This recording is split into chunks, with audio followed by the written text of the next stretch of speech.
చూపిస్తున్నాడు. యోహాను సువార్త 1వ అధ్యాయము, యోహాను సువార్త 1వ అధ్యాయము 9వ వచనము, యోహాను సువార్త 1వ అధ్యాయము 9వ వచనము చదువుకుంటే ఇక్కడ ఒక మాట స్పష్టంగా రాయబడుతుంది. చెప్పండి. నిజమైన వెలుగు ఉన్నది, అది లోకములోనికి వచ్చుచు ప్రతి మనుష్యుణ్ణి వెలిగించుచు ఉన్నది. హల్లెలూయా. నిజమైన వెలుగు, దేవుని వెలుగు, నిజమైన వెలుగు, అబద్ధ వెలుగు కానే కాదండి.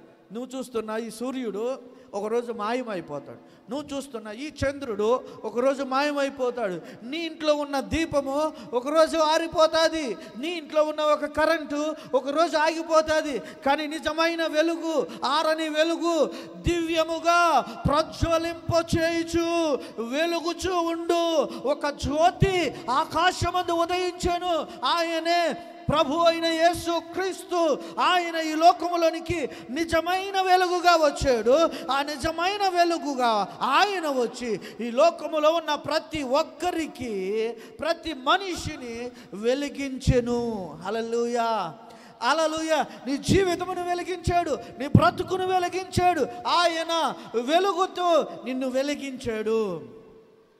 ఎంత గొప్ప మాట, ఎంత గొప్ప మాట, ఎంత గొప్ప ఆశీర్వాదం దేవుని బిడ్డలారా. బైబిల్ గ్రంథములో 2వ పేతురు పత్రికలో కూడా దేవుడు ఒక వాగ్దానం మనకు దయచేయుచున్నాడు. 2వ పేతురు పత్రిక 1వ అధ్యాయము 19వ వచనము మనం చూస్తే, మరియు ఇంతకంటే స్థిరమైన ప్రవచన వాక్యము మనకున్నది. తెల్లవారి వేకువ చుక్క నీ హృదయములలో ఉదయించు వరకు ఆ వాక్యము చీకటి గల చోట్లను వెలిగించు దీపమై ఉన్నది. దాని యందు లక్ష్యముంచు మనుషునికి మేలు. ఎంత చక్కని మాట. ఇదిగో దేవుని వెలుగు దేవుని సన్నిధిలో ప్రకాశమానముగా వెలుగుచూ ఉన్నప్పుడు ఎవరైతే దేవుని మందిరము వైపు, దేవుని వెలుగు వైపు వారి దృష్టి ఉంచుతారో, లక్ష్యం ఉంచుతారో, ఆ వెలుగులోనికి నేను వెళ్ళాలి, ఆ వెలుగులో నేను నడవాలి, ఆ వెలుగు నేను పొందుకోవాలి, ఆ వెలుగులో నేను జీవించాలి అనే ఏ వ్యక్తి అయితే ఆశపడతాడో ఆ వ్యక్తికి మేలు అంట, ఆ వ్యక్తికి ఆశీర్వాదం. ఏంటి ఆ స్థిరమైన వాగ్దానము అంటే, తెల్లవార వైకు చొక్క మీ హృదయములో ఏంటంట ఉదయించు వరకు ఆ వాక్యము చీకట గల చోట్ల వెలుగిచ్చు దీపమై ఉన్నది. వాక్యం అంటే ఎవరు? యేసుక్రీస్తు.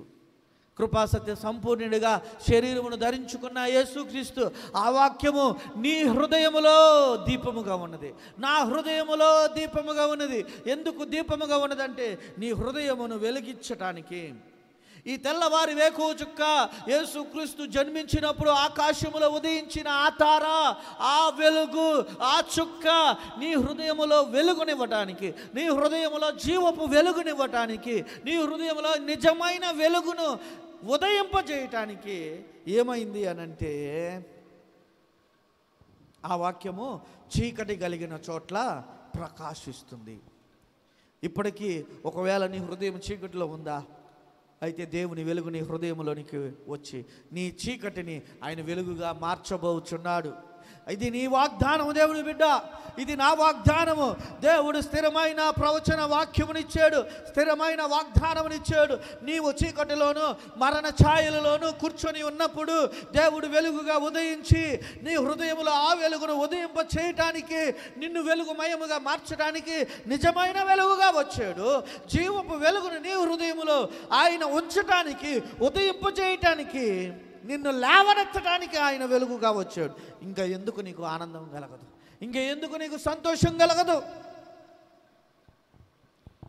ప్రజలందరికీ కలగబోవు మహా సంతోషకరమైన సువర్తమానమును నేను మీ కొరకు తీసుకొచ్చాను. యేసు జన్మము నీకు ఆనందమును కలిగిస్తుంది. అది నీకు అర్థమైతే.